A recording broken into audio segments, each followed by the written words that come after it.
Hello everyone, today we continue our content on knightly combat psychology.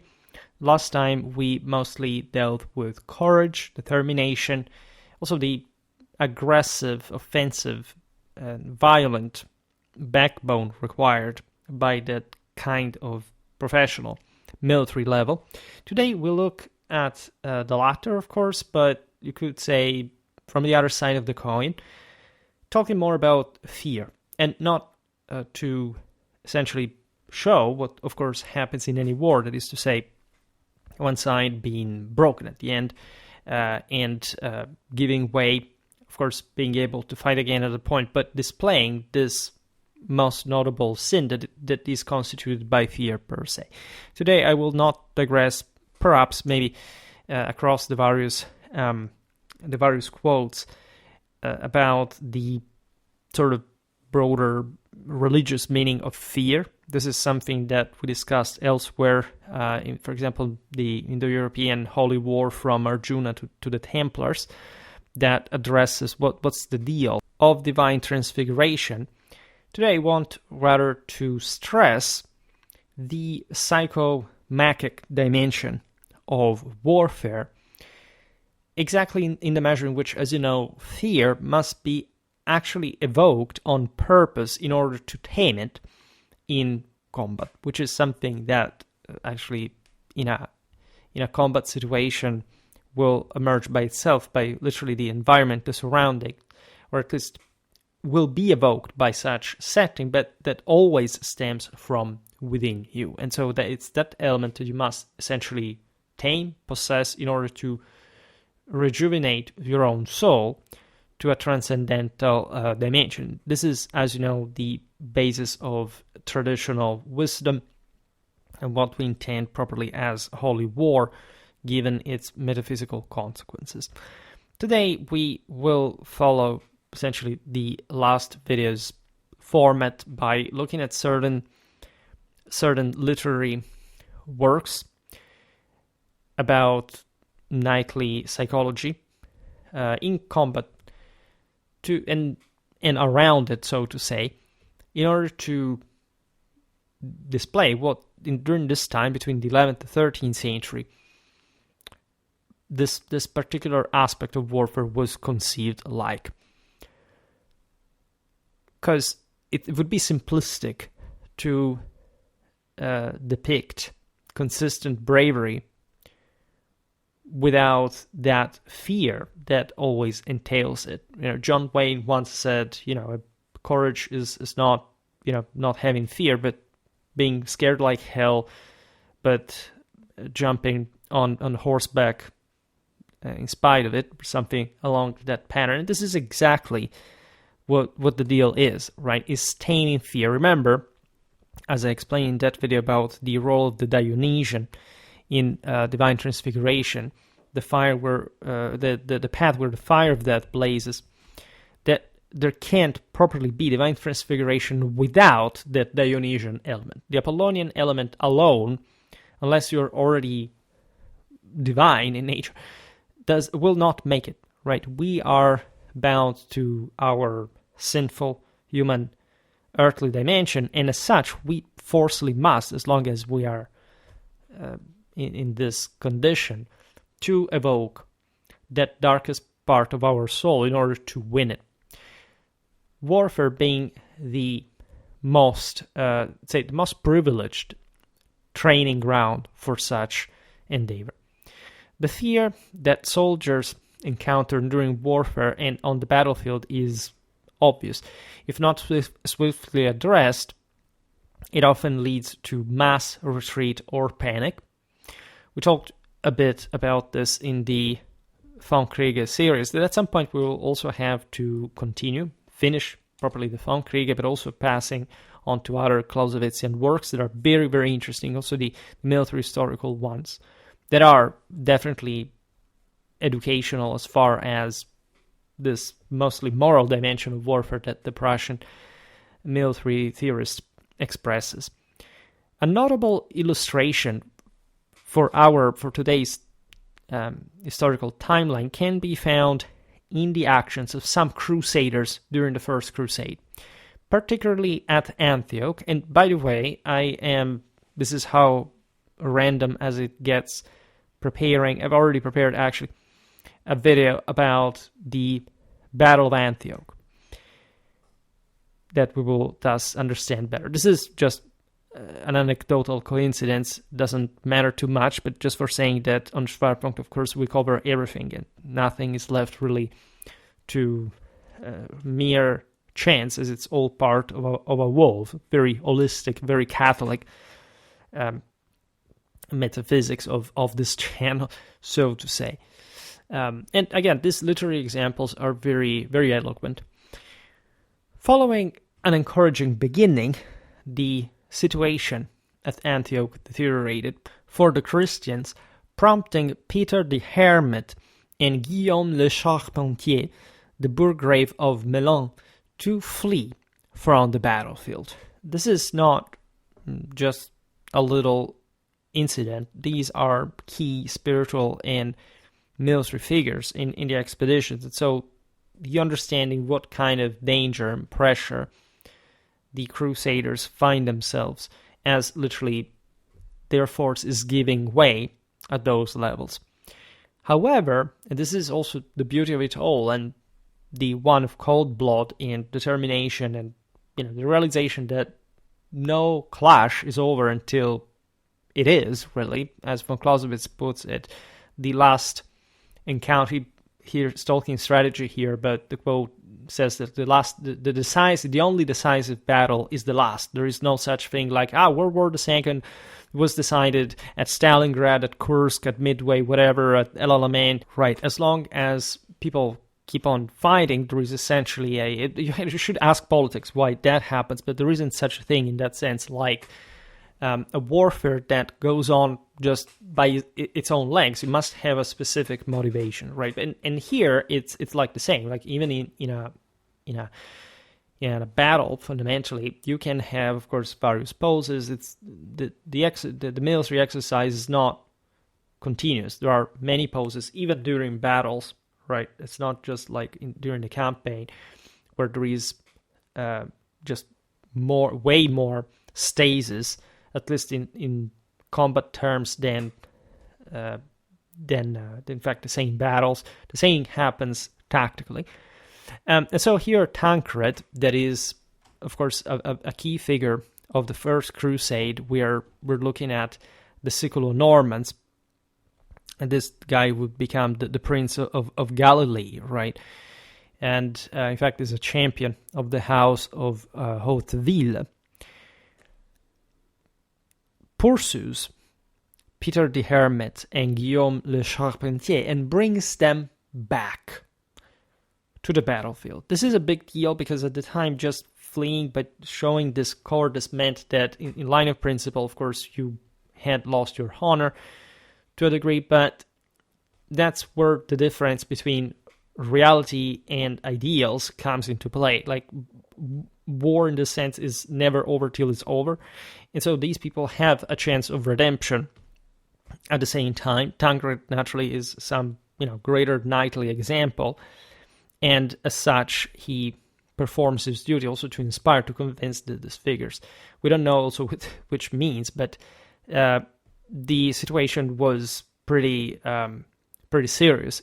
Also for these people who had attempted to flee. In fact, the same Bohemond of Tarantos, other great Hauteville Italo-Norman figure, publicly condemned Guillaume. That was, as far as the lay representative here goes, of course, more label for this, shortcoming. At least Peter the Hermit arguably would have been a more important figure in terms of spiritual inspiration, but Guillaume was also a guy provided with the Cingulum Militaris, and so he should have been the one actively fighting. While, and this is interesting, Guillaume of Milan's companions begged for clemency for him. In other words, they were saying, look, the guy has, because this is essentially a a martial measure, what do we do with this guy? Because cowardice is normally punished with death, right? And these leaders' companions said, okay, well, yes, he was wrong, but let's consider the situation and let's continue. Let's not add to the division.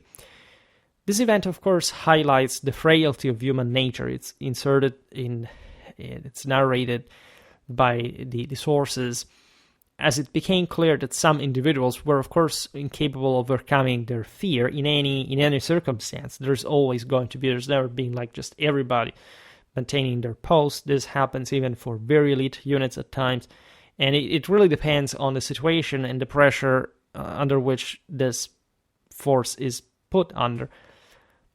The situation escalated when, after capturing the city, so this clash actually is the siege, etc., and the video I'm preparing is actually about the battle that was fought after the conquest, etc. But the situation in front of the walls of Antioch was really desperate in many ways. As you know, it was very difficult for the Crusaders to supply themselves. There was a general, risk of the whole thing to collapse the enterprise to collapse from a moment to another. And of course, just think about emergential situations and how you would expect, 21st century people to normally react without a valid motivation. You have there also the, on average, much easier situations to which we're habituated. This is really difficult. You can't simply blame anyone, and this was very strongly felt at the time. Like, it's normal that there is always going to be someone defecting. But at the same time, this is exactly where you're supposed to be tested. Like, it's not like others do not feel fear. They do, but they stay anyway. So they show actual honor, value, and transfiguring, redeeming capacities. And so the situation actually escalates when, after capturing the city, the Crusaders found themselves encircled by a new enemy force, which is the chapter that we're going to analyze tactically speaking, I don't know when, probably next month or something. Instead of attacking the resisting Turkish citadel, as it often happened, was to hold, in spite of the capture of the entire center. It was really normal. Citadels hoped, of course, to be relieved later, but they could hold. Mostly they had just a defensive purpose. There may have been a counter-attacking capacity, but at large they're meant just to be such impregnable places that nobody can seize, if not when supplies inside are exhausted. And in fact, there is an issue here when many inhabitants of Antioch, by the way, many of them being Christian, by the way, had just been liberated from the Seljuk yoke, chose to stay inside their homes, gripped by hunger and fear. I will not digress on how, of course, these people were, regardless, also co-religionary beliefs, not particularly trustworthy, as I will not digress on this, but it's the same for Jerusalem. Like, if a settlement exists against some other army, it's not because there is just somebody in the city that is armed and oppressing them. It's because at large they are supporting it. I studied medieval urban warfare for a long time, and I can tell you that if the people is against you, doesn't matter who you are, as an army, you can't hold the settlement, especially like these big ones. In any case, this event shows it. Like, the people are frightened, and they're exhausted likely as well, and they do not trust the Latins. Now, just before the city's fall, Stephen of Blois abandoned the Crusaders. This was another very important figure. I talked about this in the video about the Count of Blois. Stephen actually was more important than the aforementioned the Burggraf of Milan, and he had potentially even been the expedition's commander. Upon meeting Alexius Comnenus afterward, it was clear that Stephen's former army had suffered tremendous losses, though, according to the fleeing Crusaders. So we're talking again incredibly pressuring and difficult conditions, to say the least. You have to really consider the incredible capacity that this expedition or displayed just for having arrived there. For not talking about Jerusalem 1099, it was a veritable miracle. Remember, these were people who had never, of course, seen Syria, Palestine, etc., but they had been able to put together such an orderly expedition that had come so far. Antioch was actually already an enormous achievement per se, but it did come at a cost. And it's obvious that many elements within the expedition were doubting, or fearing. Fullcher of Chartres, that, as you know, we have read in many videos as one of the most important sources of the year, and especially of the Crusades, candidly acknowledged the fears faced by the Crusaders during their first major battle at Dorylium in 1097. There was essentially a Crusader victory, but also in as much as resistance was concerned, because the Turks basically showered them all day long with their hails of arrows, but they didn't get anywhere, and actually were much more impressed by the Christians than the Christians by them. So that we will look at these battles, because they're really also giving you a pretty concrete dimension, quantitative dimension even, of the moral strength and also the military development of the West at this point. Fullcher vividly describes the knights' fear on that occasion, comparing their situation to being, quote, herded together like sheep in a sheepfold, trembling and frightened, and gradually surrounded by the enemy. This is, of course, in his Gesta Francorum Jerusalem Expugnantium.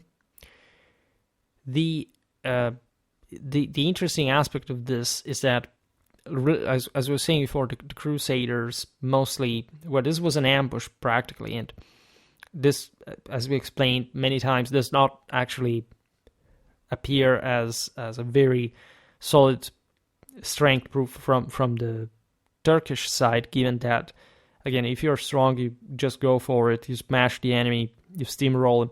Instead, that's not what they did, because the Westerners were pretty tough, and they simply laid there. But, of course, there is a heavy psychological toll to pay primarily for this, because, again, being targeted by enemy arrows forever, not even realizing where the shock element is, right, behind all these swarms of horse archers, the dust that they rise by going back and forth, performing hit and run tactics against you is really nerve wrenching. It's exactly great part of the broader effect that the Turks were seeking for their general lack of heaviness, unlike in fact the Franks that could barely move here, but also stood their ground, and they took all the arrows, well protected by their armor at large, at least those who would be there just to screen the lighter troops, the horses. That there was all a way to do that we observed in other videos about Crusaders' tactics. And it's interesting, of course, that Fullcher here talks about fear, and even uses this not so flattering imagery here of the same knights behaving like sheep, thus not making mystery of the critical situation. Of course, if we had seen the Turks from the other side, were not just that happy either. They were exhausted. They knew that they had to confront this force, otherwise the Christians would have simply broken through, would have advanced through their territory, would have destroyed, looted, and so on. So if they hadn't stopped them, as in fact it didn't happen, they would have paid the consequences of it as well, and simply didn't have even the way just to come close to them. They were scared themselves of that. So we will talk about this in other videos, but always remember that this is reciprocal. Remember what von Clausewitz says. It's not unilateral, so to say, feeling or experience. There's a bit of defeatism, self-sabotage, especially in Western culture. That is actually the strongest, but this is typical for that matter. Feeling that there's something that we could have done better, that every time there is you're so habituated to succeed that every time there is a difficulty, you're going to make a sort of, at least the whinier of the bunch, making a much greater noise than usual. But it actually comes from a position of strength that also is capable, like Fullcher demonstrates, to actually reflect on this. Today I will not talk about the strictly literary and historiographical side of the story, but we've seen already in other videos how the Westerners were incredibly self-aware at this point as a civilization. They reflect on the slaughter of not just of Muslims but of Christians and Jews that happened in 1099 in Jerusalem. So a civilization that is capable of looking at this and saying, look, there is something wrong that was going on here, not in the general enterprise. Absolutely, the First Crusade was a masterpiece and something that must happen, and it was in fact absolutely represented as an incredible victory and success, is in fact a proof of maturity, because it's not just a passive rhetorical propagandistic celebration. It's just showing you the depth of this encounter, the actual psychomachia of the picture, the doctrine of struggle and victory being, as you know, at the basis of Catholic tradition, in the European tradition and beyond, and here being celebrated also over these enemies that shared it itself. So it's not like it didn't work for them; it worked exactly in the same way. We'll talk at some point also about the Islamic side of the story, because it gets often, I think, misrepresented. Also, I will not digress on this, but some channels tend to fuel a sort of weird, victimistic picture of the Muslims, even in this very context, without understanding what was actually going on. And I'm not talking about the obvious, meaning the early Islamic invasions, whatever, but what was literally happening in the Levant at this point, and also why were these guys standing their ground and how. In any case, it's very interesting history, by the way. Like, Islam is quite fascinating in this phase, exactly because of also different reactions to different foes, right? The reaction to the Crusaders wasn't the same to the Mongols, for example. Of course, it brought to very different outcomes, but that's why it's very instructive to look at it. Now, later, going back to the story, while traveling with Baldwin of Boulogne, these are big names, as you know, the Crusade, that were mostly French, that were dominantly French culturally. Well, not entirely, of course. There were other elements, Italians, Germans, more.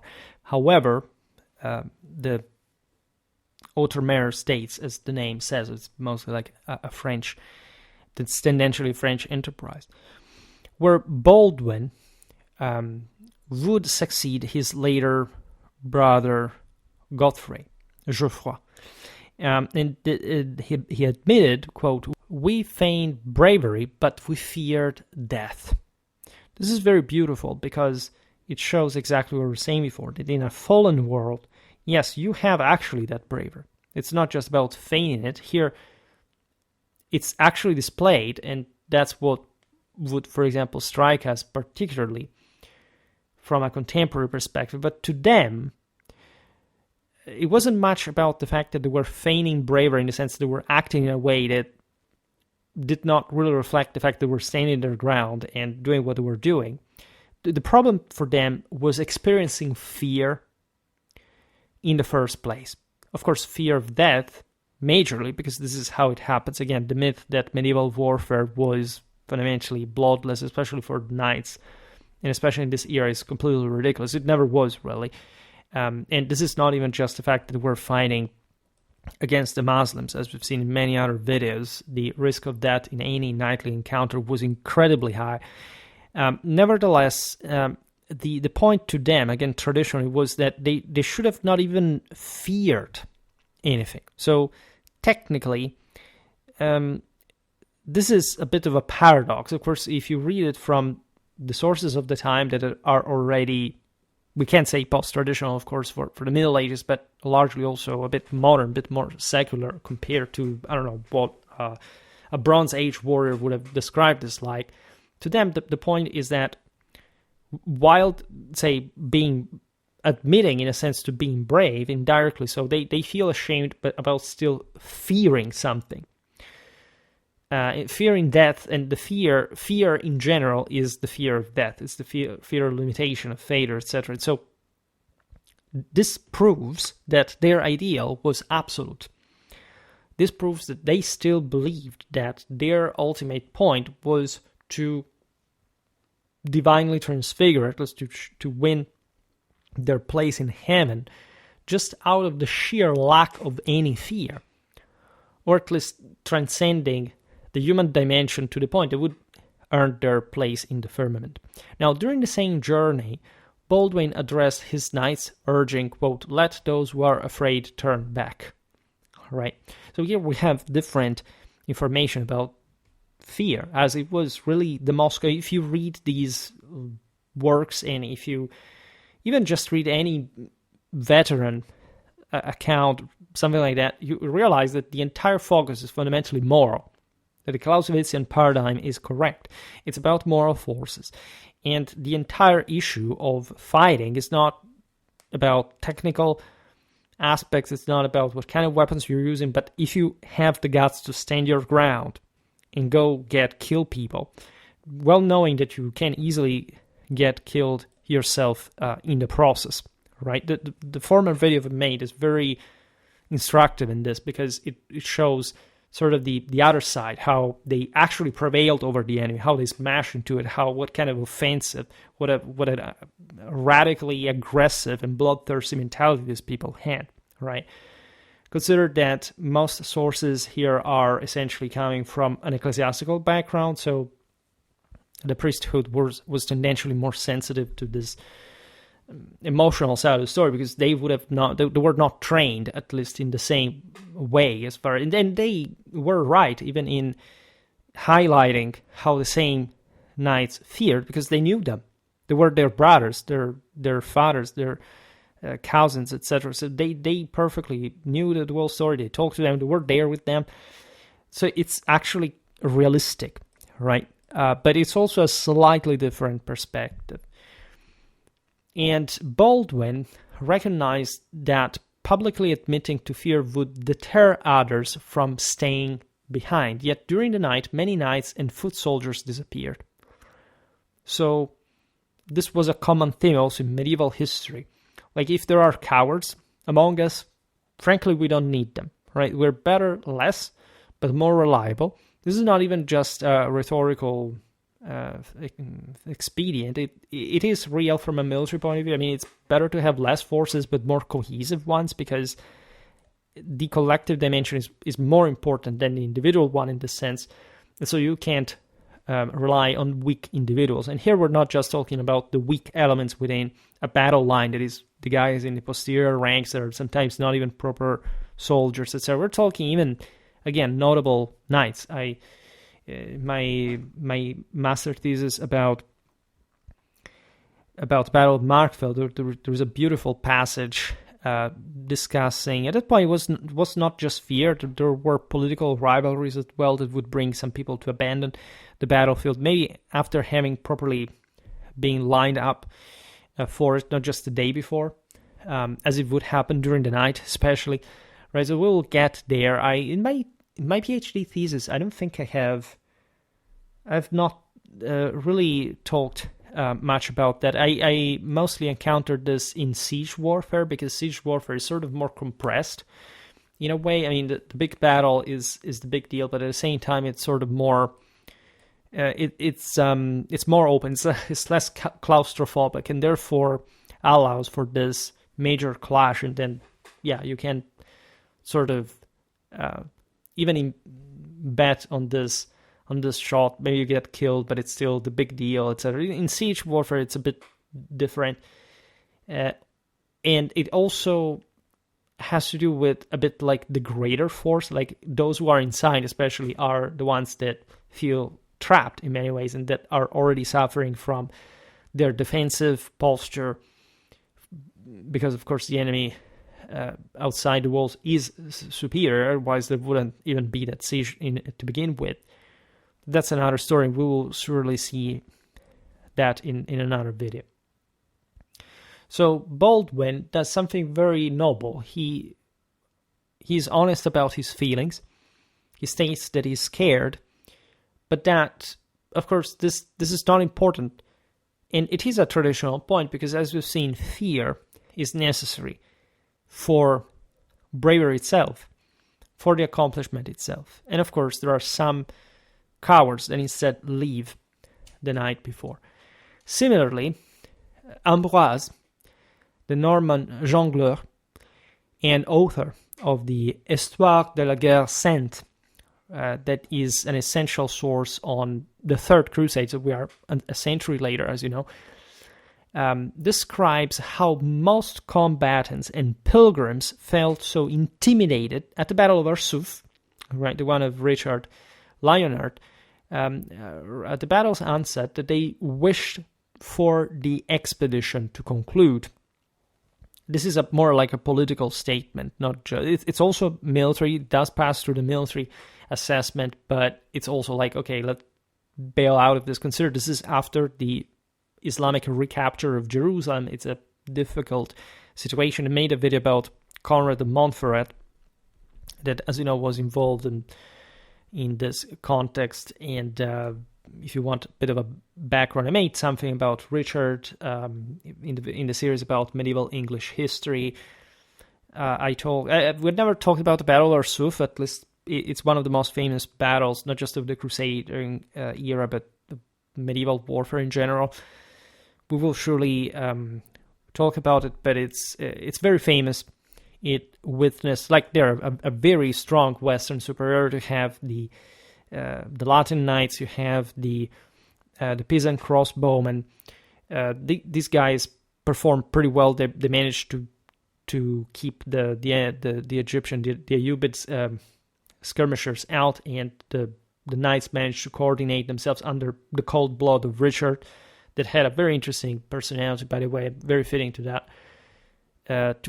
Finally charging the enemy ranks and breaking them. So it was yet another ambush, fundamentally. Also, again, showing this pattern that is really not very flattering towards the consistency of the Islamic forces just per se. I also made a video about the Battle of Aten, that, as you know, was the actual debacle of the kingdom of, at least of Jerusalem proper. And that was yet another ambush. Probably not an overwhelmingly disastrous one in a strictly military sense, but definitely from a political point of view, yes. I mean, the king of Jerusalem, the Holy Cross were taken. So you know how the whole situation unfolded, and that's why, in fact, Richard and others came during the Third Crusade. Now, in a campaign far from home, the threat of escape can often be more hazardous to one's survival than the act of fighting itself, right? Consider also the overall picture of medieval strategy. This is not like today, where you have countries that fight against one another, can get broken, but they're so powerful with today's means and societal complexity that really fight usually at least gruesome attritional campaigns, right? There are also cases in which you can knock down an entire country relatively quickly, right? But even then, there is a front. It's relatively, like, it starts being, especially from the 19th century, something very different from how warfare was waged before, which was in this relatively strategically punctiform way. You have one army that has to be quite careful how far into enemy territory goes, because it's harassed from both sides. There's not really a real front, right? There is, but it's everything is revolving around a single army. There can't be, especially like during the Crusades, there weren't enormous forces to begin with, also for many other different reasons, like in fact the distance from home, but also the environment, also the general lack of participation. Really, if Westerners had wanted to keep the Levant, they would have done it just like it had happened in Roman times. One of the sad truths of the Crusades is that the West had, in a sense, also better things to think about than the Near East, as important as it was, of course, for the Silk Route and so on. Let's skip now the Italian presence that was there before and after the Crusade, as well as through it.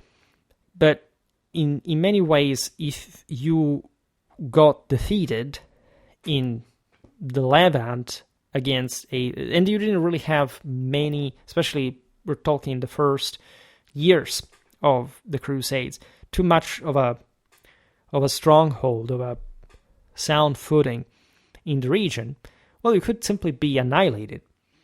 And so you would have just had to escape with your life, not just during the battle, but say for hundreds of kilometers, to come back somewhere to Constantinople, to whatever.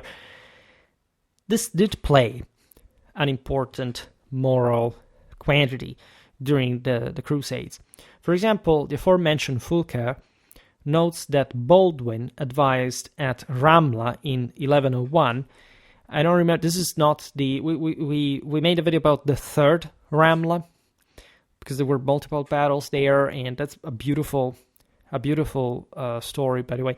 And I'm not sure, actually, if this is... Excuse me, I honestly forgot about this, but let me check. Yes, in fact, the one we did was 4 years later. Right, beautiful battle, by the way. If you are interested in seeing also some Sudanese infantry in action against Frankish cavalry that they held out for an entire day, which is something that, for example, the Egyptian forces did not do by themselves. In any case, that was a sound Christian victory. As I was saying, this is the second Ramla, if I'm not wrong, or the first. Escape is no good since France is too far away, which is naturally a joke that Fullcher of Chartres, cracks there. But nobody knows whether Baldwin actually stated this. But often, like, this may have been rhetorical narrative expedience, but the Frankish knights were of this kind of humor, and this is very French-centric, especially from a French historian like Fullcher, that was embodying that sense, also the spiritual explosion of the West, because France is so central in the world. Right? Escape is no good since France is too far away, and of course, obviously, it doesn't mean much, because again, they should have they surely had some place where they could have fallen back to had things gone wrong. But here, of course, they're both in like a sense where the only place we could ever come back to is France, meaning either we win or die, and this is it, right? We'll talk more about the archetypal meaning of France in the Great Age, not just of the Crusades, but of feudal warfare. Similarly, Robert de Clary, that is another very famous chronicler of the crusading era, as well as a knight, died 1216 and participating to the Fourth Crusade, reflects on the fears faced during the latter expedition when the new Byzantine emperor, the usurper Alexius V, Murtzouphlos, ambushed Henry's troops. We're talking about Baldwin the Ninth of Flanders' brother. We will talk more about this European nobility in fact, many of these military accounts, but also in general for other sort of regional, historical regional episodes. And faced with terror, the Crusaders recognized their grim reality. By God, if we flee, we'll all be killed. We might as well die trying to defend ourselves rather than while attempting to escape. Robert de Clary, La Conquête de Constantinople. So, this is actually a manifestation of that dual feeling. From one side, these guys are scared, and they realize during this Byzantine ambush that there's no other way out of it than fighting through the enemy forces. Otherwise, everybody dies, because they had really fallen into the trap. But at the same time, that's the point. Like, you can argue that if you have no choice, it's easier to be brave. But it's not that simple, right? A military force does not necessarily maintain cold blood, cohesion, and confidence in such terrible situations. So only very good armies can succeed. Before the fall of Constantinople, many soldiers hoped that the currents would sweep their ships away to safety, allowing them to return home, which is interesting, as you know, eventually they took the city. So that's always the point, as we were saying before, even before the Battle of Arsouf. Why should you bail out of this? I mean, you're there, you're rolling, so what's the point in the first place? And of course, many of these quotes reflect some kind of broader criticism of the author against those who were rightfully accused at some point, not much of cowardice per se, but of sabotaging the system. This is politically always the same old point. There is always going to be someone who is going to obviously make the game of the enemy. If you're sabotaging from your side, there's no way around. You're not, say the notion that you're not really, those people who say, I don't believe in this, but, and when you hear the but, that it means that they actually believe exactly that. There are two sides, and that's it. You're either with one or the other. Dante also was pretty clear in moral terms. People were not picking a side in a very staunch and unwavering way, are not worthy of even being in hell, right? They are in a sort of hole before hell, because damned people are actually better people than those who do not pick sides for good. This is what Dante's civil strifes and military experience, of course, dictated his conscience. Going back to the Latin Empire, newly established in Romania, Henri de Valenciennes observed the peculiar aspects of fighting in a foreign land during Henry I of Constantinople's reign, stating, quote, "You are gathered here in a foreign land and have neither castle nor any place or of refuge where you can seek safety except your shields, your swords, your horses, and the help of God." This mostly refers to the fact that, of course, you couldn't trust the locals, that, as you know, were pretty treacherous in many ways. But it's also a way of saying, like, if you lose this battle, if you lose this clash, people are going to rise against us as foreign occupants. So just remember that here we rely on ourselves. And again, these are all pretty logical, obvious remarks considering the political and strategic situation. So again, the pre-battle speeches, all the rhetorics, the beautiful, if you are familiar with this literature, you know that in order to get to the battle, you have to read, 10 times more stuff that you say, but it's boring, I don't want to read it. But actually, it's once you get it, once you understand why it's there, you realize also how really relevant it is in order exactly to understand the moral dimension of it all. Otherwise, they would have not inserted it. It would have not been just an empty exercise of rhetorics. It would have a very specific meaning for people who were reading, listening, while being read to at the time, to really show who was the one who truly believed in everything, who had the head on their shoulders, who really persisted, right? It's a very close of it. It's an idea, the notion that even when things go terribly wrong, unless you really can't see against reason that there's no way out of it, Clausewitz says, stick to your plan.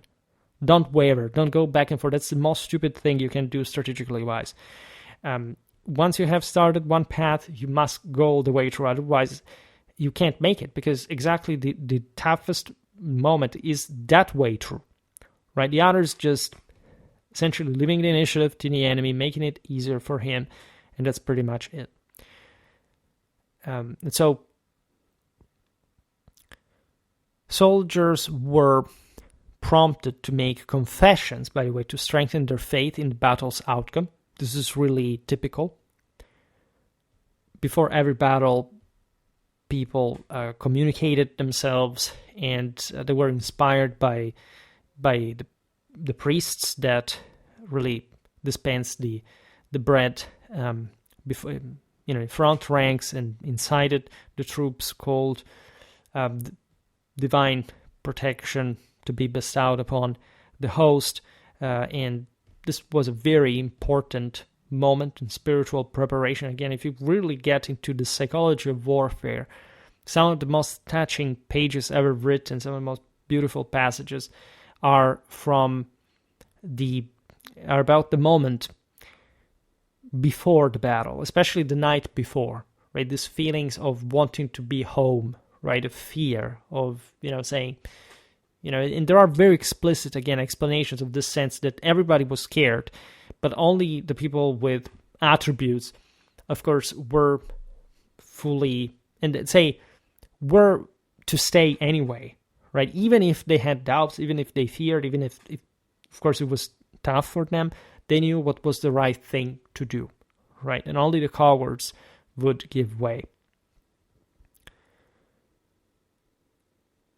These soldiers, communicating themselves before battle, were encouraged to harbor, quote, neither fear nor doubt. Henri de Valenciennes wrote the Histoire de l'Empereur Henri de Constantinople. Joinville, famous chronicler, also a knight, in fact, a veteran of the Egyptian Crusade of Louis IX, whose biographer he was, right, openly admitted to experiencing fear alongside other knights while serving with Saint Louis' army in Egypt. You know that this was a disastrous enterprise. The King of France was captured by the Egyptians. It was just a bit better thing than what would happen in Tunisia later on. The political and strategical intentions being very clear. If you knocked out Egypt at this time, remember that France, after the Albigensian Crusade and other feudal machinations, had finally acquired a direct opening to the Mediterranean. As such, they had begun to pursue this policy. At that point, like most of, say, the expeditions to the Holy Land happened by ship, right? Already by the Second Crusade, the idea of going by land had started becoming obsolete. France was by far the biggest power in Europe, and as such, they vied for conquering Egypt, that was objectively the strongest Islamic power, preventing, not just controlling Jerusalem, but preventing the Christians from recapturing the latter.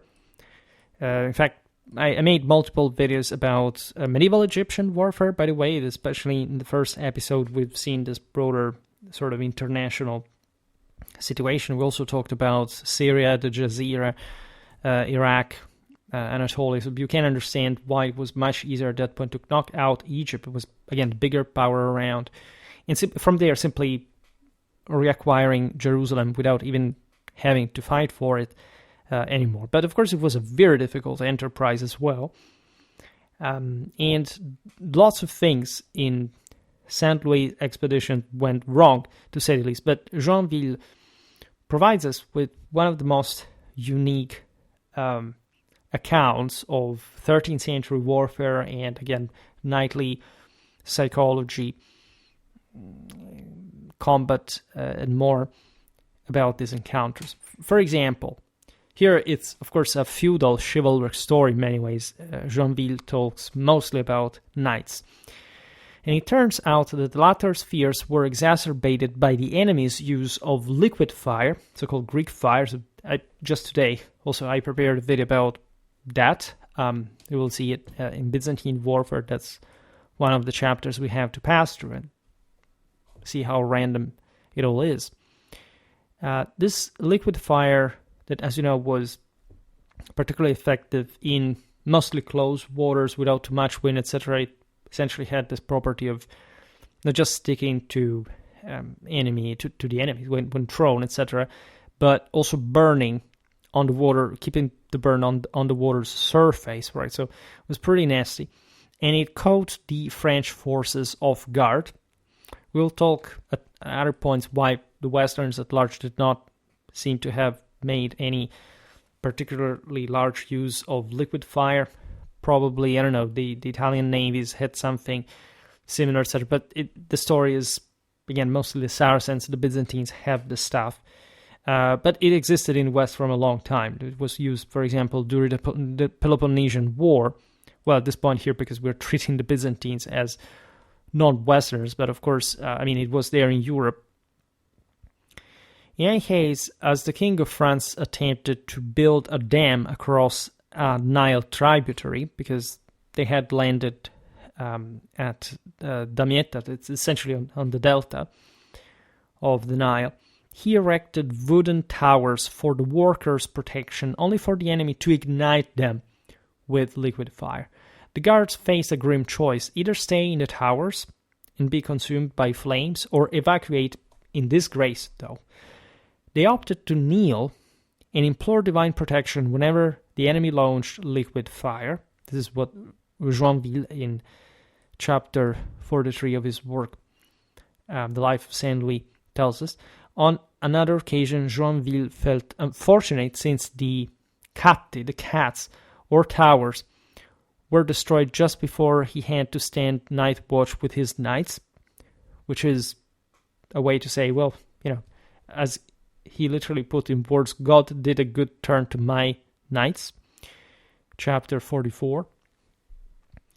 This is not so nice to say, if anything, for the guys who had got burnt before, but was still, again, a gamble that the military felt on their skin, so you cannot humanly understand this. It's true that Joinville would have not written, which was already something very different, in fact, as or thought someone of the first Crusade, for example. We're talking about more modern secular realities. There is a greater attention to different aspects of it all. Nevertheless, it sort of makes sense as well. During the Battle of Mansoura, Joinville witnessed notable nobles flee, but refrained from naming them out of consideration for their family's shame. This is very interesting. It is happening in chapter 50. It would have been objectively useless to spread these voices among the nobiliar circles as at home. This could have generated feuds, offenses, etc. However, Joinville feels compelled to state that some people had really disgraced themselves with this behavior, and that people, of course, there had known, and they, of course, knew as well. There are so many episodes also of mean behavior. For example, there were some guys who were laughing after, I think it was the Battle of Mansoura itself, about a guy who had died, right? And this is also part of the grim, dark humor that emerges in some of these circumstances, even just for exorcising, but also out of objective lack of respect. And they were essentially wondering who would have married the dead's widow at home. Joinville pretty nastily but satisfyingly states that both of these guys died eventually themselves, and that both their wives remarried. In chapter 64, Joinville tells us that he was left trembling from both fear and illness himself. So add on top illness, right? We are all cocky and brave. It's whenever we get a line of fever, oh my God, I feel destroyed, and I want to go out, and I want to do this, and I want to do that. Imagine you're out there as a nobleman. Everybody has their eyes pointed on you. You have a retinue, you have a following. You have to take decisions, and you are ill, and the entire world seems to be collapsing around you, because this is literally what it feels when You are in these disastrous situations at times. And yet, this was again the school, the gym, where you learned how to cope with this, right? And Joinville is very honest in this, you gotta appreciate. Even the devotion of a nobleman provided little comfort in such grim times. By the way, because again, it's easy to say, oh, yes, I'm a Christian, I believe, I'm such a special person, look at me, I'm brave, and then blip happens, and you feel like blip yourself, and you can sort of act as the guy who has faith or whatever, but the truth is that if you actually have faith and you know how important it is, most likely you're reverting back to it only when things go wrong and you're not that continuously faithful. As Joinville and his servants faced capture, one of his cellars suggested they allow themselves to be killed in hopes of ascending to heaven as martyrs, which is incredibly fascinating, mostly because Joinville says, but we did not believe it. Right, Joinville recounted choosing instead to survive. This is chapter 63. This is a very interesting passage because in Joinville's work, there are many exempla from Saint Louis' own life that sort of humbled his high noblemen, the most powerful people of France, such as when he started helping the monks in France at a location, and everybody felt ashamed of not having started it before because they were so rich, boasting, and they would have not gotten their hands dirty, at least for that sort of menial, sort of serf-like jobs that many of them thought that monastic life fundamentally entailed, because again they did feel like their militaristic lifestyle was fundamentally all that existed. Here Joinville is self-critical because he says, look, these simple people had the courage of suggesting to get killed by the Saracens so that they could really achieve heaven. And of course, like, this is a bit more complex thing than simply death in holy combat, but in many ways it's a very Christian thing to imagine, like as a display of pure faith. And after all, faith does entail that sort of taking a leap into darkness to test your actual belief, your actual providence, right? Capacity to see also beyond what your fallen senses do not really doubt, let's say, about the situation. And so this is a deep philosophical reflection. By the way, when Joinville got captured by the Muslims, he faced further turmoil, sharing a galley with Saint Louis as they witnessed the Sultan's assassination by his own rebellious soldiers. Thank the fact that the Muslims do not have priesthood, so that every once in a while they get into political strife against one another, allowing, in fact, also this release. With 30 armed men, with 30 armed enemy soldiers approaching, Joinville turned to the Lord Baldwin of Ibelin, who spoke the Saracen language, to understand their intentions. And he learned that they were discussing the possibility of beheading them. Just to change on the theme, many men confessed their sins to a brother of the Holy Trinity named John from Count William of Flanders' retinue. Unable to remember a single sin himself, Joinville thought that defending himself would worsen his plight. He then crossed himself and knelt before a Saracen with a Danish axe, saying, "Thus was Saint Agnes killed." Beside him, Guy d'Ibelin, the constable of Cyprus, also confessed, to which Joinville replied, "I grant you absolution by the power which God has given me." However, when he stood, he found he could not recall his friend's confession. This is also very deep, because you have, objectively, as a baptized, this power of, in fact, receiving somebody's confession in emergential situations if a priest is not available. And here, actually, you understand how pressured Joinville was, and how courageous he was, offering himself in just being martyrized in a way that seemed, that sense, what the seller had suggested before. But let's say when making his companion's confession, he realized that he was so confused and tense by the situation that he had forgotten what his own friend had stated to him. So this actually is a beautiful example of human limits in such circumstances. There are many episodes in this broader narrative. For example, Joinville at some point was withdrawing with an army holding a bridge where lots of Saracens were trying to cross, to pass through, and essentially Joinville was the rear guard, and they were outnumbered, but they managed to get out of that, of course, because he wrote this expost, and he was just with another knight, and the Saracen mob sounded pretty angry, and Joinville said, "By God, my lord, let this canaille shout, so that we will have something to talk worth talking about when we will be in the company of dames at home in France." So this is, again, really, we will have to read Joinville's work because it's really fantastic. It really tells you something that stays with you. If you look at those years, we made multiple videos about different battles of the era.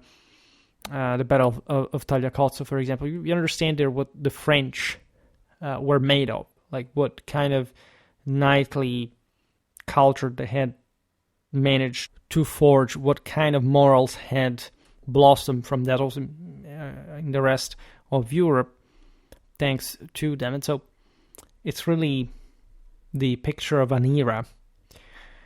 The strict regulations of the Templars also took into account the potential for knights to flee from fear of the Saracens, leading to their expulsion from the order.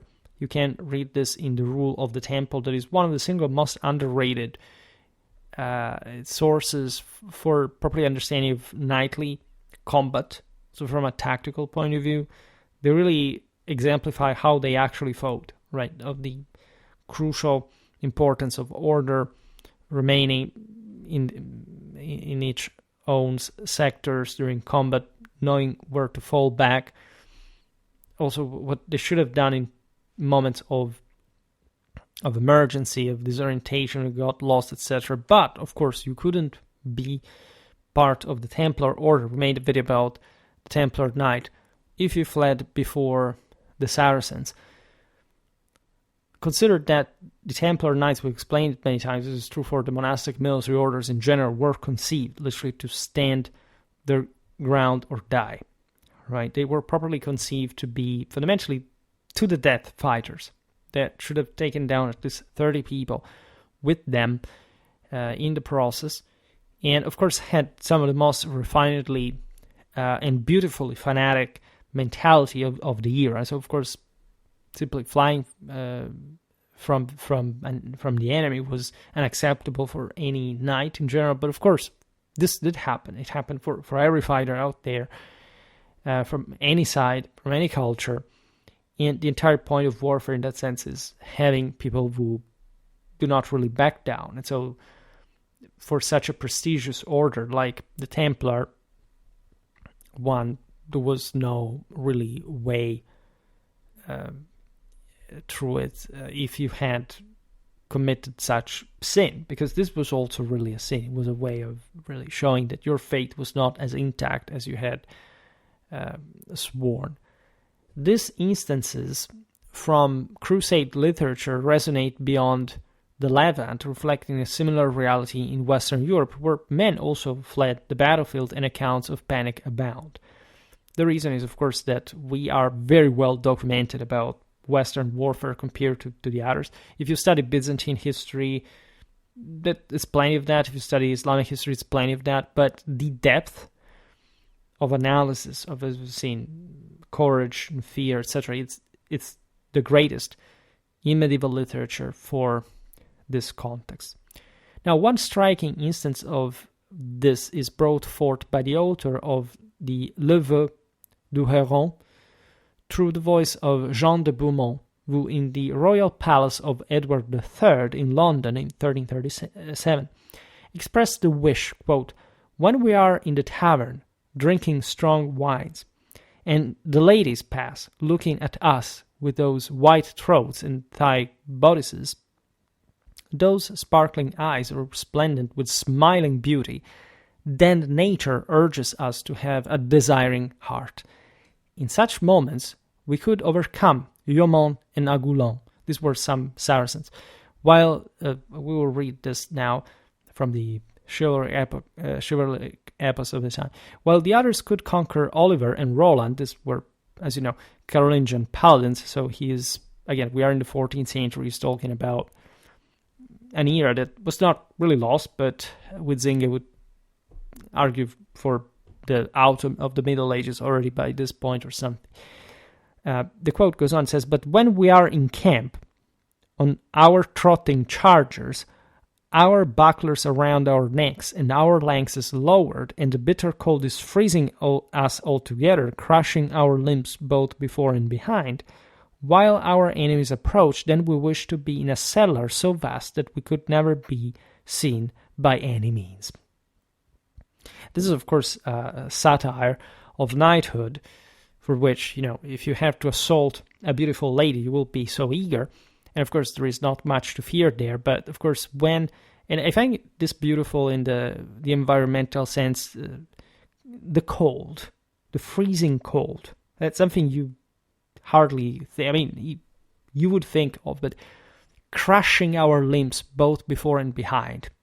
I like to bring up motorcycle anecdotes, but you know that you have to go out early in the morning. In the European winter, it's not really pleasant, right? And you have the sensation that you think that you're going to get damaged from this exposure. Just think about, fighting in England, in France, in Scotland. As a knight, of course, they would have had their ways to preserve themselves, making a solid breakfast, but you may have not had the luxury. They knew how to preserve their heat, in part to be protected both from heat and cold, because heat was also an enormous issue, also in Europe, right? Not just, during the season, you would not cook yourself into armor, because you would have had that develop in ways that would have made it more comfortable. But in many ways, we do know very well from handling armor how sort of devastating certain experiences environmentally can be, especially in combat under the sun, with all properly the heat from the within that will make you collapse at some point. So some people literally died out of just sometimes of literal dehydration or with syncopes of any kind, like not even just, how it almost happened to Alexander, or how possibly it happened to Frederick Barbarossa during the Third Crusade. But literally just exhausting yourself on the spot, literally killing yourself just because of the excess of effort in the moment. Remember the sort of berserk fury that was channeled within these, however, instead very highly disciplined knights, just in one moment. In that moment, it could be fatal as well. Surely many people died of heart attacks in these circumstances. And so in this latter situation, the guy says, we are here drinking. There are beautiful women who just like to be the cockiest guys in the world in front of them. In battle, you just forget about this all. You just would like to hide from the world. And so this is sort of a realistic take on many people's psyche. Naturally, again, it does not mean that military psychology is fundamentally about this. Like there are, as we've seen actually in the previous video, some passages that are extremely spot on, especially the earliest you go in time regarding combat psychology in general. What you read here from these later centuries is already a bit more literally stylish, so that this is kind of a joke, but that technicality demanded from soldiers in the handling of their own moral forces, I would say, rather than emotions, just is incredibly complex. It's something that you can handle only if you have been through this, if you will keep doing so. In fact, our life is incredibly low key, right? It doesn't surpass anything of the intensity of warfare on a regular basis. The point was also for such professional figures like knights, as we've seen in the previous video, to essentially handle this with care, because you couldn't simply exhaust yourself all at once. You had to be careful because you had to live for a lifetime. Doesn't matter sometimes how short, because of your own same profession, to exercise the latter in a quite effective way. So you couldn't simply burn everything out at the beginning, right? Today, we do know that average people we discovered after World War II is, basically more than 40 days of combat, a normal fighter cannot sustain to remain functional later. So basically, you become an instructor or something. You have incredibly grizzled veterans that are not capable of practically doing much anymore because they're literally done from that point of view, right? So mostly, in order to fight, you need young, crazy people to an extent, but also you need, as a soldier specifically, an incredible self-control and vision to understand when you have to dare, when to be bold, when to risk, and when to instead be extremely prudent, extremely careful.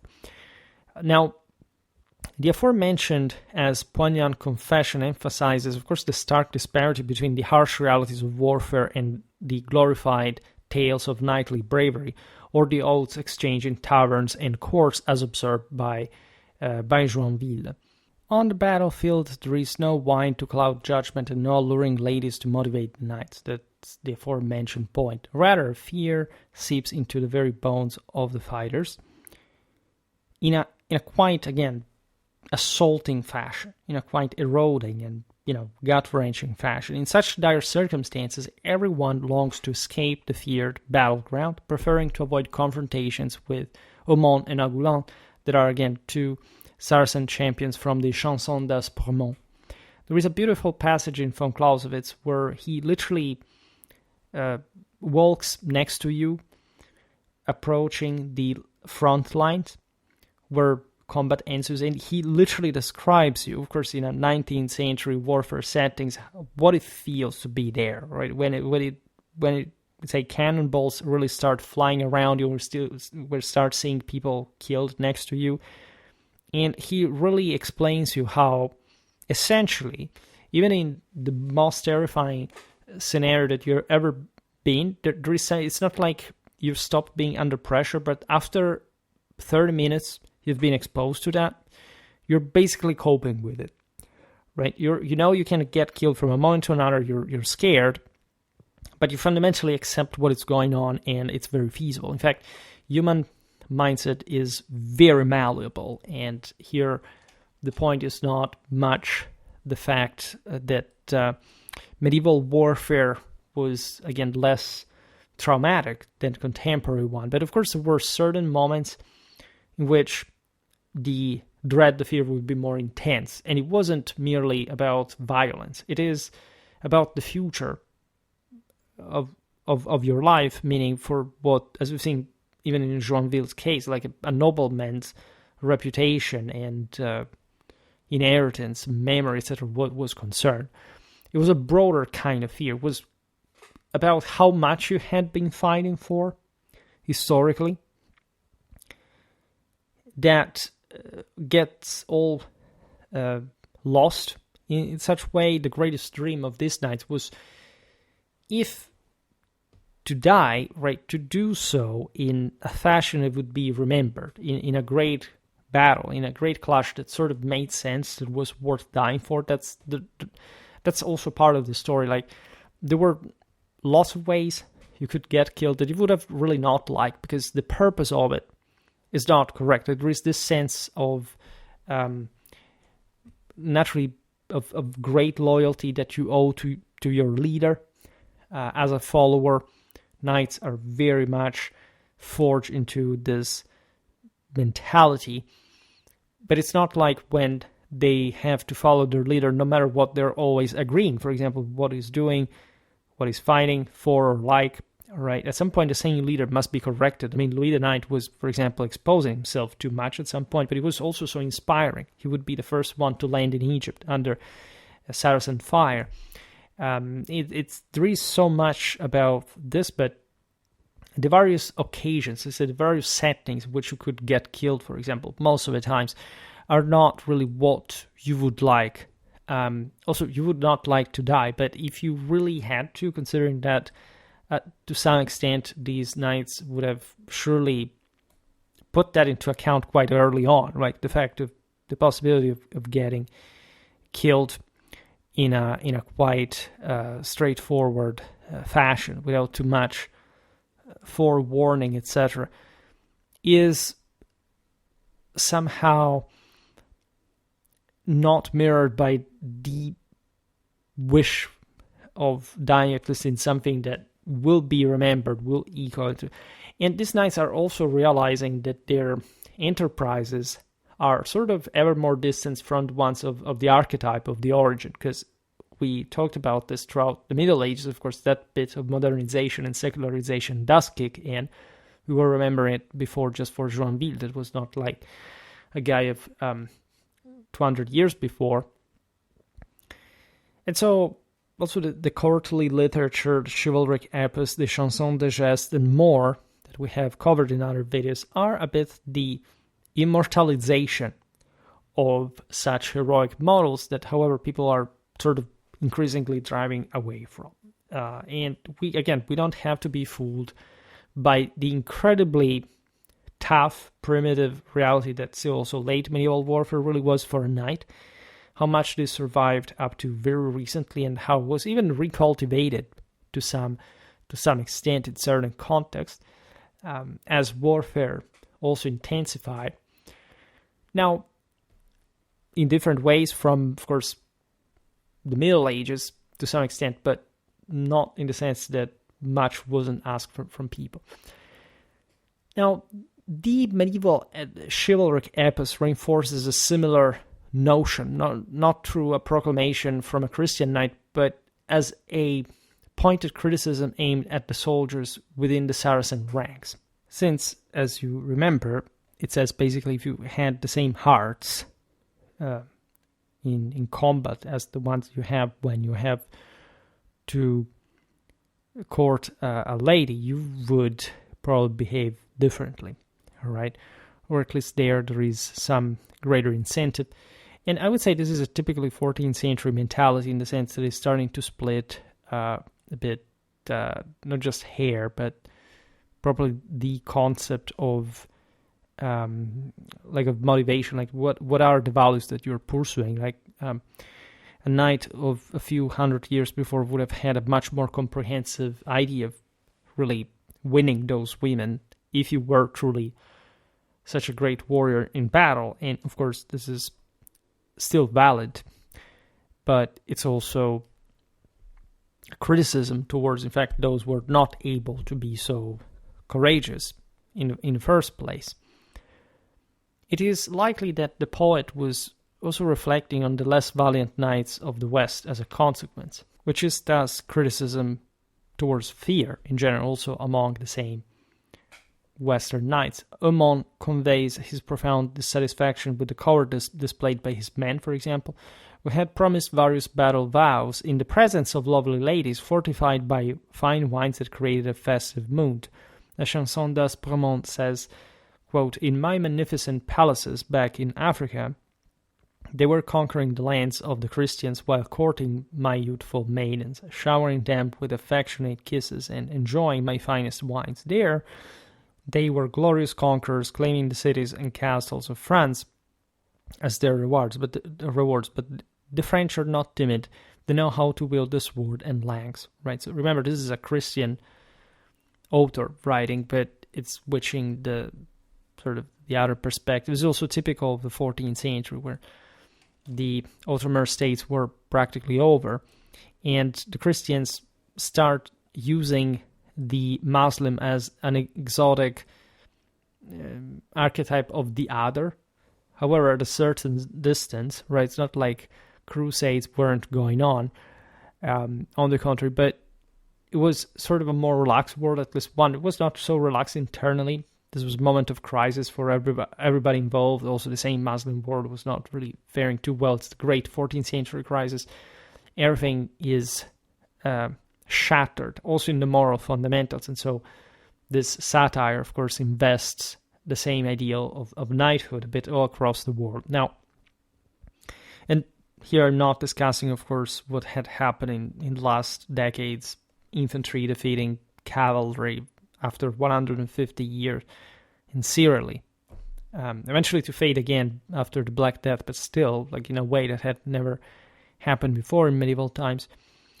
There is also another author, Jean Lebel, that we at least mentioned before. This was a canon from Liège. We're talking the 14th century, also the later one, who was part of Jean de Beaumont's retinue in the army of the young King Edward III during an expedition to Scotland in 1327. And so a clash erupted in York between Hainaut soldiers and English archers over a game, leading to a brawl. Knights from Hainaut, Flanders, Brabant, and Hesbaye rushed to support their fellows, charging at the archers and dispersing them. Nonetheless, the royal army's English archers were numerous and posed a considerable threat to the knights. And Jean Lebel's Chronique says, each day on behalf of the king and the English knights who meant us no harm, someone came to alert our leaders that we must remain vigilant, because, of course, the author was talking from the Flemish side within the English force in Scotland. They were aware that 6,000 Englishmen had assembled in the city intent on harming us by day or night. This is really fascinating because it shows the rivalries also existing between troops of different nationality. Here we're not, as you see, looking actually at knights. On the contrary, the knights seem to have a more chivalric and unbothered behavior, mostly this low soldiery that, of course, has many reasons also to make a mess as the fourth estate that deep inside sabotages. But the other interesting thing, if anything here, from a tactical eye, is the fact that the English archers are more than the other soldiers that we may think to have prevalently been heavy infantry, as a matter of fact. Again, I made multiple videos about the English armies of the period, their organization, the numbers, the proportions between archers and men-at-arms, even in the indentures and so on. And you know that English tactics revolved very much around lots of archers and a relatively few amount of heavier troops compared at least to the French in proportion. This was actually a bit what was happening a bit all over Europe during these decades. I mean, the commoners making up, like, I don't know, the militia infantry sort of dry up. They have collapsed. They exhausted their moral material resources. Now they're conferring power to ever more authoritarian governments that can hire pretty robust sort of military forces in the form of men-at-arms. But since they don't have the numbers for much bigger heavy infantry forces, they're very costly. I was talking about this very recently, I don't remember which video. Hire lots of archers, at least archers as also more specialized types of troops in a tendentially professional sense, not just because they are archers in that technical specialization, but even more because they are soldiers, right?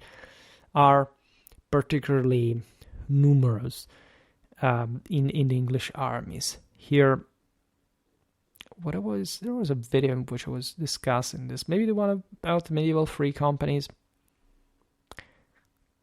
Well, I don't remember. The Byzantine heavy infantry is some things, some of that. These are not necessarily recurring topics in my channel unless you focus very much on that kind of infantry warfare. content, but they're important to get. So we understand this is a different context from one of Crusades, where the knight is basically commanding everything in a deeper sense. And you understand that these are more structured armies, where there is also more systematically composite nature even across countries, like in this case. In fact, the knights from the Low Countries realized at this point that their survival depended on their own actions and that they needed to safeguard themselves. So you see that the Flemish troops include men-at-arms that are eventually not enough even not to feel threatened by archers, that at least will not be so dangerous against a men-at-arms per se, but if they are many, it can create problems. And so what happens here is that under threat, under the metus hostilis, the Flemish knights' camaraderie intensified. They donned their armor at night, prepared to respond at their first sign of trouble. By day, they remained in their quarters with armor and weapons ready at hand. This is really how discipline happens in many ways. Eventually, at least discipline is the way you enforce this kind of order brutally from the top, from a system that is able to impose it. But in emergential terms, like soldiers try to find any kind of solution to survive. In this case, they established a guard led by the constables, both day and night in the fields and along the roads. Half a mile outside York, they set up lookout posts to alert the constables, who would then raise the alarm to summon the nobles to arms. Consider that this was literally a sort of war being fought within the same army. These provisions ensured that the heavily armored cavalry could mount their horses and assemble under their banners in time, because in fact the heavy cavalry men were just decisive against archers that alone could really go nowhere. They needed other men-at-arms to work on the field. But here the risk was not being able to prepare in time, to line up effectively, and so to just be caught by surprise. And at that point, even light infantry can be dangerous for these guys. Of course, things do not escalate for 3 weeks. I mean, they could have, but again, the Flemish managed to preserve their own order. For 3 weeks, persistent rumors of a potential attack by English archers circulated daily. The interesting thing is that the English men-at-arms do not give a blip about this. They're very, British in spirit there. But each turned out to be unfounded. The nobles from the Low Countries refrained from entering York, preferring to stay united at all times.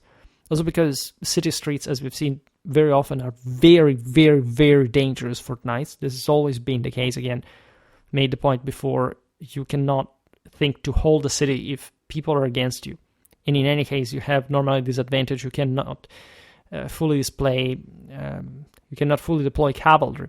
For example, you can't really fight in orderly battle lines most of the times, unless you control the city square, so the main square, where you can in fact line up and fence off attacks. But in this case, it's the Flemish who are outside, so it's difficult and different. And so these Flemish knights prefer to stay united at all times outside York, armed and well prepared through their foresight and caution. This instance demonstrates the profound impact that fear, of course, had on strategy, prompting the knights to exercise caution and prudence in any way. In fact, this is what I would say goes often unnoticed / forgotten about warfare, because it's easy to make a video about, I don't know, a medieval knight and say, oh, look, the medieval knight, this was war. These were warriors where people were fighting, did all this stuff. Of course, skipping any sort of broader collective, general, disciplinary, civilizational, strategic element, but especially the latter. And truly meant in the sense that war is really mostly about this kind of strength ratios and according countermeasures. That is to say, when armies move close to one another, you have to take specific measures, specific precautions in order to ensure, for example, there is no such thing like a sudden attack, a surprise one. I mean, that can't be countered. You have sometimes you're just negotiating, right? There are many instances, for example, different battles that were not fought, and we're talking some major ones that had been prepared just like any other major battle that we know of, that however we know zero about, because simply the thing did not escalate. But if you just concentrate on the battle that is sort of more attractive in this sense and not really the sort of the thing that makes more scene, it gets skipped over, right? For example, I don't know, just to go back to the Battle of Markfeld. After Markfeld, it was not over, because when Ottokar II was killed in the actual Battle of Markfeld, Rudolf of Habsburg, without the Hungarians, by the way, that left at that point, entered Bohemia, which was at the same time invaded by the Margrave of Brandenburg.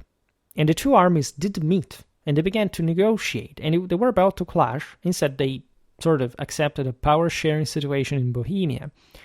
And so nothing happened, but it's plenty of these events. There had been, for example, with Ottokar, the years before, in the same way, actually Ottokar tried a trick while he was negotiating with Rudolf, trying to cross at least to fall onto the Habsburgic camp, failing, and also, again, because it's difficult to do so, but with large forces, especially in that kind of risky situation, but not being spotted.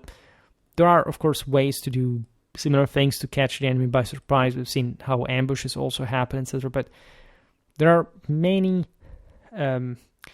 more habitual situations in warfare, in strategy, in tactics that do not get enough represented in pop culture, and that I hope, in fact, to describe, to deal with in depth in other videos. In fact, I really want to talk more about these technicalities of warfare, because they're truly the ones that eventually tell you how armies really worked in campaign, and not just how, it's the battle and the clash and whatever.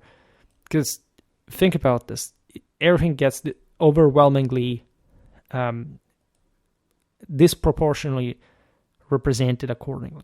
If you search for medieval warfare on YouTube, you're basically going to see just mostly battles, tactics, and even when we talk about numbers, figures, etc., they never tell how the thing really unfolded from an operational point of view. Or how did they actually move these armies? I mean, not in a logistic sense, which is actually one of the least interesting aspects of the story, at least one from a strictly military point of view, is influent, meaning that these armies more or less worked in similar ways. They could have been short of supplies, whatever. Logistics is fundamental, is crucial, etc. But it's not a military dimension. There is not such a thing like logistics in the branches of the art of war.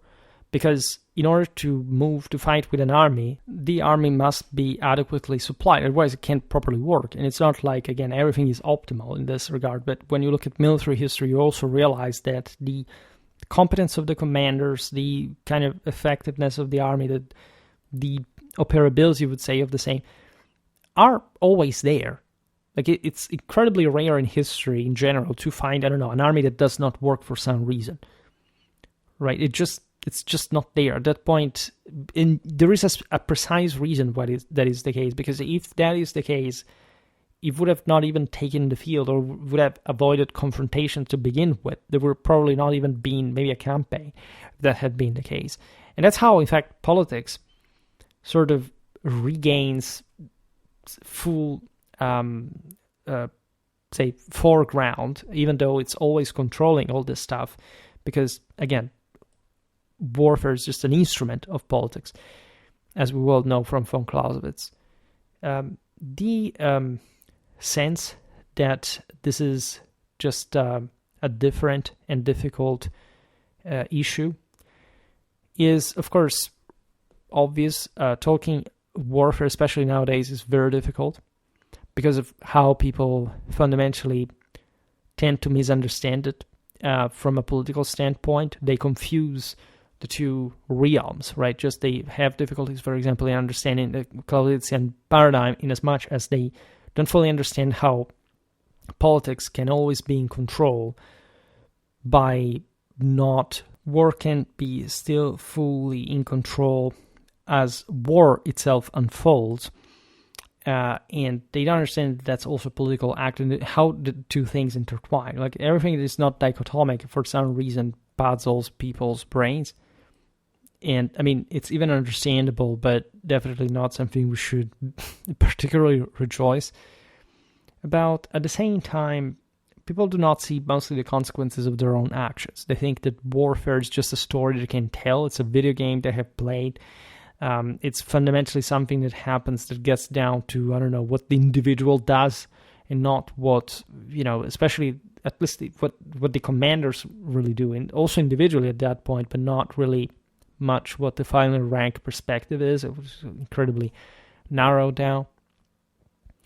This is an issue, of course, that we will surely explain better because, again, I want to finish the Funkriege. I know that it got less views than others. That's other content. That's why I wanted to discuss it in particular further. And also we have to go back a bit more into some kind of actual campaign. I created recently on purpose a strategy playlist, which oddly enough, after all this time, had not been present on Schwerpunkt. Part of the reason is that I began to discuss, in fact, a bit later, warfare to the point that as we were differentiating before, especially pre-industrial era, was consistently different from the one that we have mostly seen on Schwerpunkt. But again, we're expanding and I count on continuing, of course, in that direction. We could, of course, address a number of other topics, but for today, I stop it here. I just hope that you enjoyed this video. If you did, please share it. Otherwise, do a like or subscribe to my channel if you're interested in my upcoming content. As always, I thank you heartily for listening to me. I wish you a nice time and see you next time. Bye.